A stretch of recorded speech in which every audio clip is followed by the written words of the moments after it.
So I left off with this fundamental notion of inference. Um, Argumentation is really just making inferences, making claims about what follows from what. So if we make an inference, we're basically saying that one thing follows from another. That is, that put a little bit more formally, that if one thing is true, another must also be true.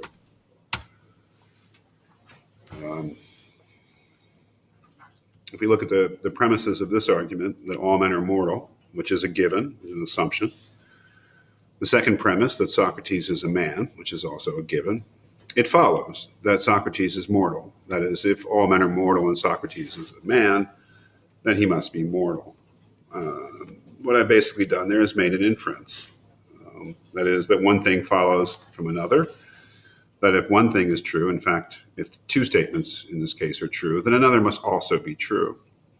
That if all men are mortal and Socrates is a man, therefore Socrates is mortal. This word, which is a word you have already, I know that this is very basic, but this word, inference, is incredibly important and incredibly helpful as we're becoming more self-conscious about the arguments that we read. Of course, our writers will be making inferences all the time, and part of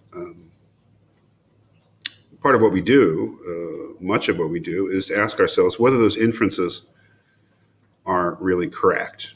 That is, if the claim that the thing follows from the other thing is actually true.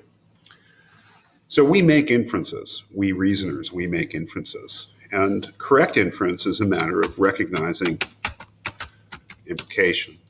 And that is the real relationship between premise and conclusion of these different statements. What we basically said is that the conclusion is implied by the premise or the set of premises. The idea there with Socrates is mortal is the idea that that statement is implied by the first two. Described metaphorically, that it's contained in them. And that in articulating it, we're simply bringing out what's already there. So we make inferences. We don't make implications. Well, in fact, we do, but that's something else. We can imply things in the sense of when we imply, it's same as suggesting something. But there's a sense in which implication is something that statements do, really.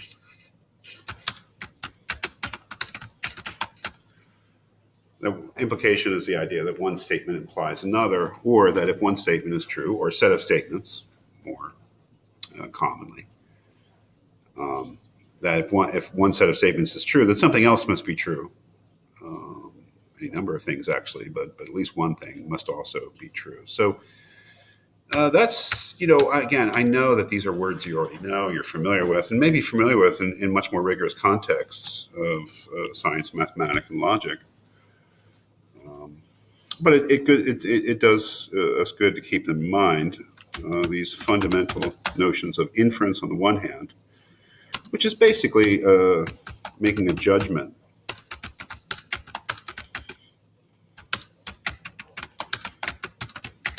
Inference is a kind of a judgment that psychologically a reasoner makes, as opposed to an implication, which is basically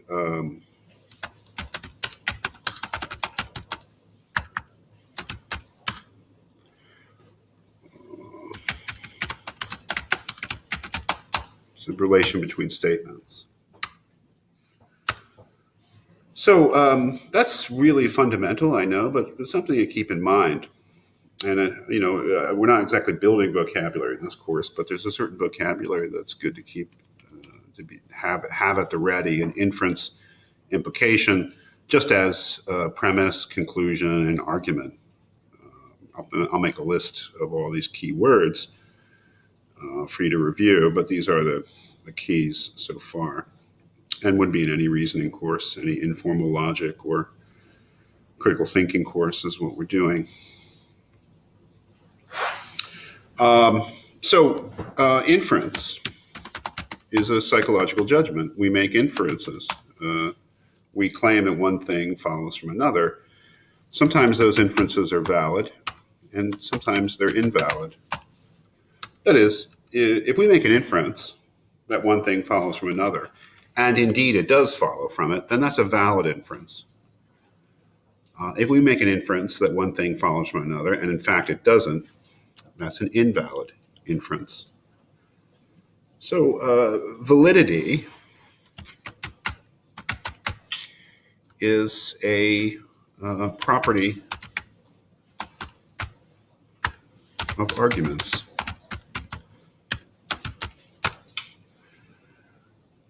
It's a property of reasoning, the kind of reasoning that we actually do, which is sometimes faulty. If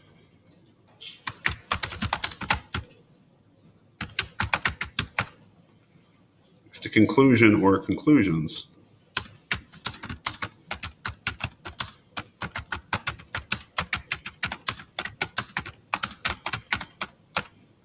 if the conclusion or conclusions of an argument actually follow from its premises, the argument is valid.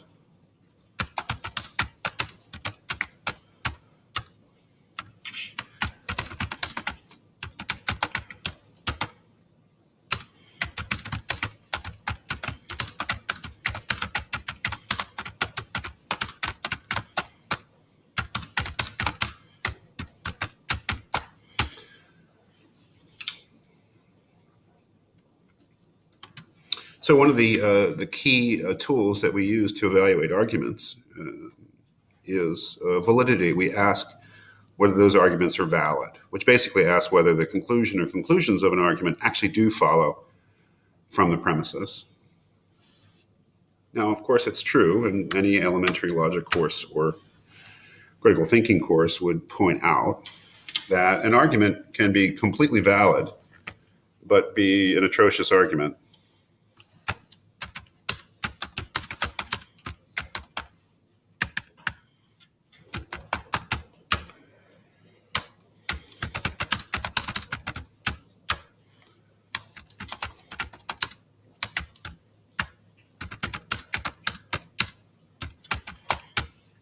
So we look at this argument, which is, of course, silly. Premises are all men are birds. Obama is a man. Therefore, Obama is a bird. That is a perfectly valid argument because validity just means that the conclusion actually follows from the premises. One of these premises, of course, is false. All men are not birds.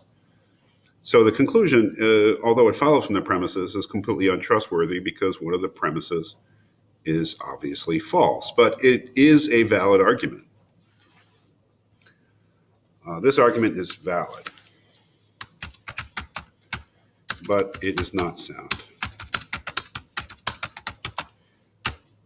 It is, in fact, unsound.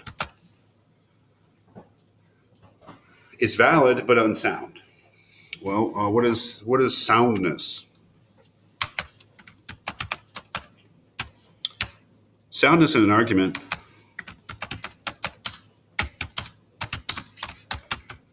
or let's just say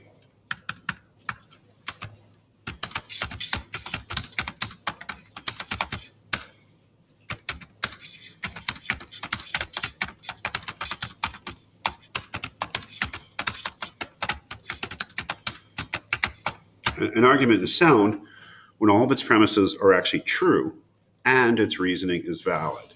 So we can see why this is actually a very bad argument, aside from the fact that it is valid, because one of its premises is untrue. Therefore, it is unsound. It is valid but unsound. An argument is only sound when all of its premises are true and its reasoning is valid. So,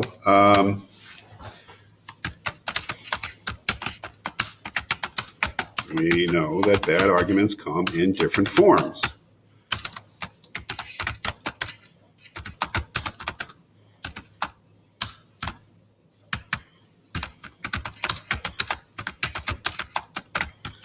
Sometimes they're bad because of faulty reasoning.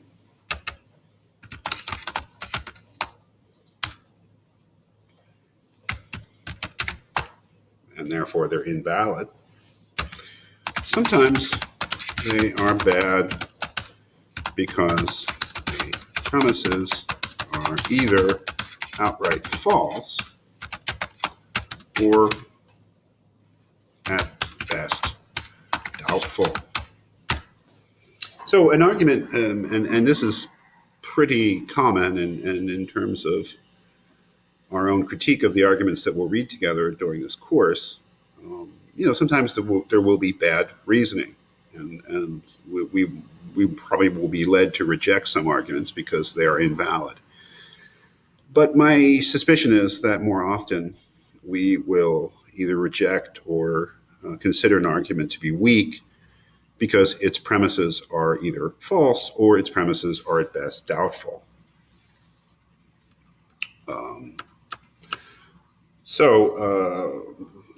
In the real world, most arguments are actually pretty shaky, even if they're in defense of something true.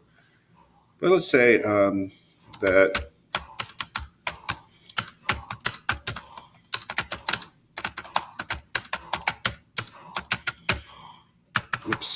can't even spell it.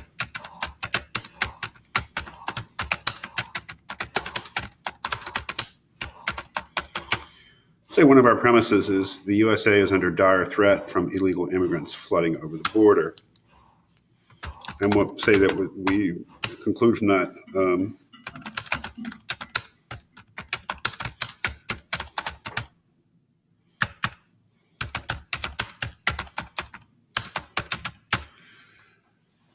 now, of course, this is probably a shaky argument in all respects because, of course, it doesn't follow with any kind of necessity that we should build an impregnable border wall if the USA is under dire threat from illegal immigrants. So it's shaky in that way. But maybe its shakiest part is not its reasoning, which is, again, shaky, but its premise that the USA is under dire threat from illegal immigrants flooding over the border. Maybe it's true, maybe it's not true, but it's probably the kind of thing where you'd really want to argue for that rather than just assume it because it's not obvious in any way. And if it's false, of course, then the conclusion itself has no support and is not a serious thing to consider. So I think that in the real world, again, where our standards of argumentation are necessarily loose in terms of inference, making inferences, what actually implies what, it's pretty common that our differences of opinion are not so much over the kind of reasoning that we do, but the kind of assumptions that we make. And oftentimes when we reject other people's arguments, it's not because of their reasoning, it's because of their assumptions. It's because we reject the truth of one or more of the premises of their argument. I don't know if the USA is under dire threat from illegal immigrants flooding over the border, but it seems like an extreme statement that you would really have to back up, and could very well be false.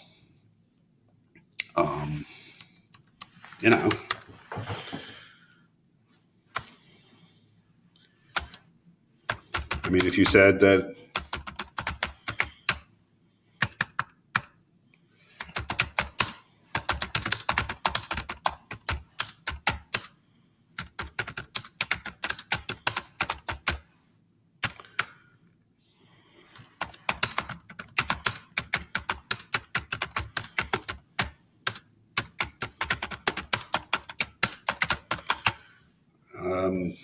extraterrestrials are a dire threat to human life on Earth, it might be a good reason to pour more money into monitoring. I can't spell. Sorry, monitoring deep space to make sure we can have some warning. I guess I don't know if it doesn't follow deductively from the premise, but it seems to be relevant to the conclusion. But what reason do we have to think that they really are a threat? So.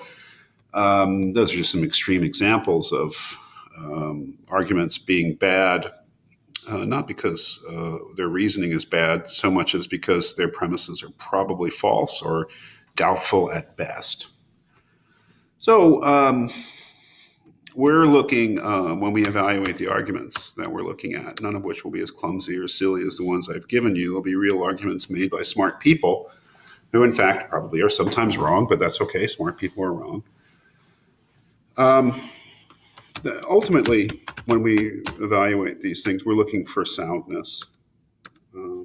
Because the idea of a sound argument is that its conclusion is true. That is, if we start with true premises, and if we reason correctly, and we only draw from those true premises what is actually contained in them, then our conclusion should be true as well. And that, after all, is what we're after, is truth. So really what we'll be doing in this class mostly, I would say, is examining arguments for their soundness.